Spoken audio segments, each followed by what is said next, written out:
There's one question that has followed humanity for as long as we've existed, and today it has become the foundation of one of the most powerful technologies our species has ever created. Every great chapter in human history began the same way, not with certainty, but with curiosity. It led us to a question no generation before us has ever had to answer. Not can we build it, but should we? Because before we created artificial intelligence, we first had to become the kind of species that could imagine it. For the first time in history, we have begun creating tools that can learn, recognize patterns, solve problems, and help us discover ideas we might never have found alone. Some people see extraordinary promise, while others see profound uncertainty. Perhaps both are right, because beneath every conversation about artificial intelligence, another question has been waiting far longer. What does it truly mean to understand, to create, to imagine, or to be intelligent? The future has never belonged to those who believe they already knew everything. It has always belonged to those willing to ask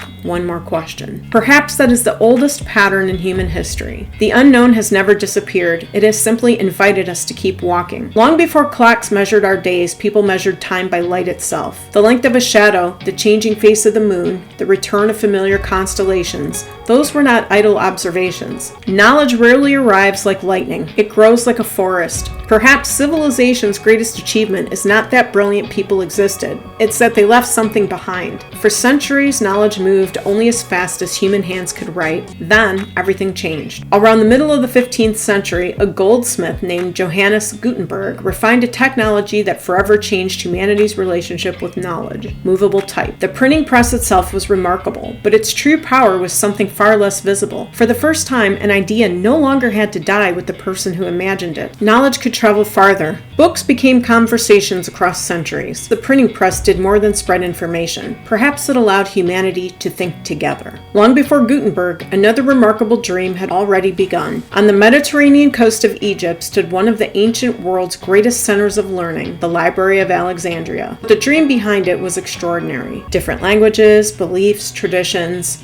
all united by curiosity. Perhaps Alexandria's greatest achievement was not the number of scrolls upon its shelves. It was the belief that knowledge belongs to the future. Curiosity is often described as childlike. Perhaps children understand something adults sometimes forget. They are not embarrassed to ask why. They assume there is always another answer waiting. Maybe that's why curiosity has always been humanity's greatest renewable resource. Long before computers, a philosopher named Socrates walked the streets of Athens asking questions.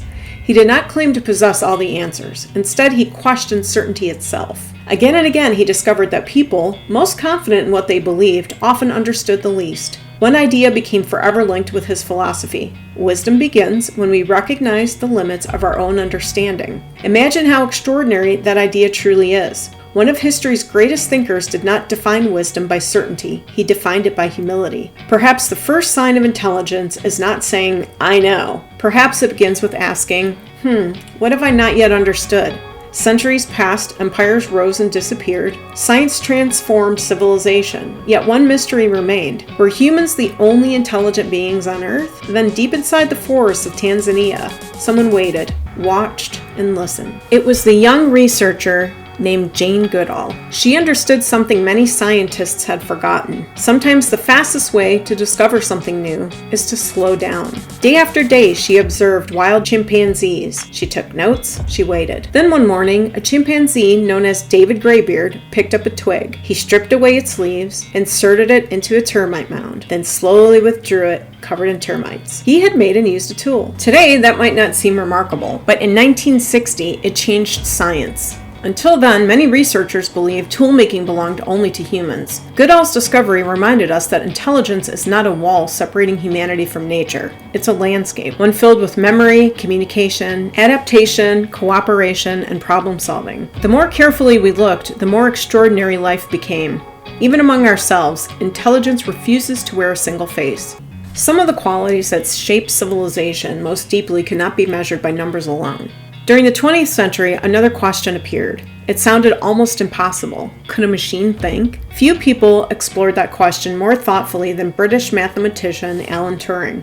Turing recognized something remarkable. People could argue forever about the meaning of the word thinking, so he asked a different question. Imagine having a conversation through written messages, where you cannot see the person on the other side. You can only read their words. If after a long conversation, you could no longer reliably tell whether those words were coming from another human being or from a machine, what would that mean? The idea became known as the Turing test, not because it proved that machines were conscious. It doesn't. And not because imitation and understanding are the same thing. They are not. But because it challenged us to ask a deeper question. How do we recognize intelligence when we cannot see the mind behind it? More than 70 years later, we are still exploring that question. Artificial intelligence enters the story at precisely this moment, not because it answers these mysteries, but because it asks them more loudly than ever before. When software writes a poem, where does the meaning come from? The words, the creator, or the person who reads them?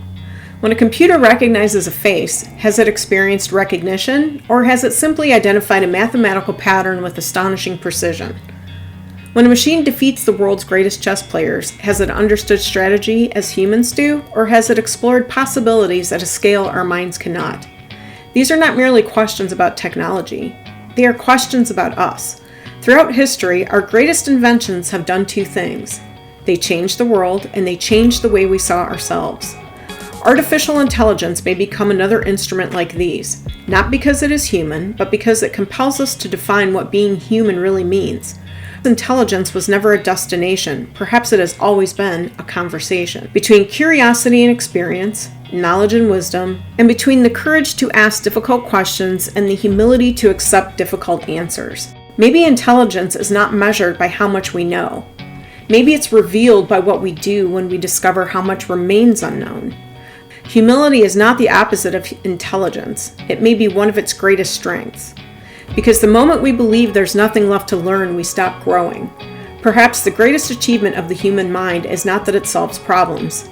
It is that it imagines questions no one has ever asked before. Questions that carried us from stone tools to written language, mathematics to medicine, from flight to walking upon the moon, and now to creating systems capable of discovering patterns hidden inside oceans of information. The journey continues, but another question is quietly waiting.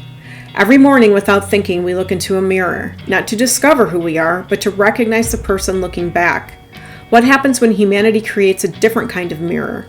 One that reflects our language, our creativity, our knowledge, our history, our beauty, our flaws, our hopes, and even our fears. Perhaps that is what artificial intelligence has become. Not our replacement, not our rival, but the newest mirror our species has ever built. And every mirror reveals something we are not expecting to see. The question before us is no longer only, what is intelligence? It has become far more personal. What kind of people will we become after seeing ourselves more clearly than ever before? Throughout history, humanity has lived between two worlds, the world we understand and the world still waiting to be discovered. History has taught us the same lesson again and again. Fire could warm a family or destroy a city. The printing press could spread knowledge or spread deception. Electricity could illuminate hospitals or power weapons. Nuclear physics can save lives or threaten millions. Technology has never chosen its purpose. People have. Artificial intelligence may become one of the greatest tools our species has ever created, or one of our greatest mistakes. The technology itself cannot decide. It never could. That choice has always belonged to us. The most important question has never been, can machines become more intelligent? The better question is this. When future generations look back at this moment, what will they say we chose? The future is not something we discover. It is something we build. And every future begins the same way, with someone willing to ask one more question.